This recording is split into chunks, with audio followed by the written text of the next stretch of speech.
If you have extra crackers on hand, like these matzo squares or saltines, even graham crackers, you can make a treat called Matzoh Crack or Christmas crack.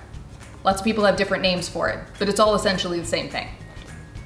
Layers of salty cracker, chocolate, and buttery toffee. Yum! And so quick and easy to make. Start by placing crackers in an even layer on a parchment-lined baking sheet. Then, in a small saucepan, heat butter and brown sugar over medium heat. At first, the butter and sugar will separate, but as it begins to bubble, continue to stir and it will combine. Once combined, let it continue to boil while stirring frequently for about 5 minutes. If you happen to have a candy thermometer, check to see that it reaches about 280 degrees.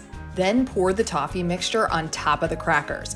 Use a spatula to spread the buttery mixture from edge to edge, or what I like to call coast to coast. And now the whole tray goes into the oven and let it heat until it comes to a boil across the entire surface. Let it continue to heat for another 5 to 8 minutes, or again, if you have the candy thermometer, until it reaches 300 degrees.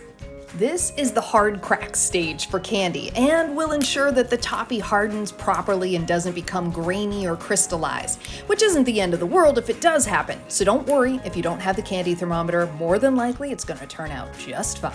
Remove the sheet pan from the oven and sprinkle chocolate chips on top in an even layer. When they're all shiny, they're soft enough to melt and spread evenly with a spatula from coast to coast. If you want to add toppings, this would be the time to do it. Flaky salt, mini M&Ms, Easter egg M&Ms, chopped nuts.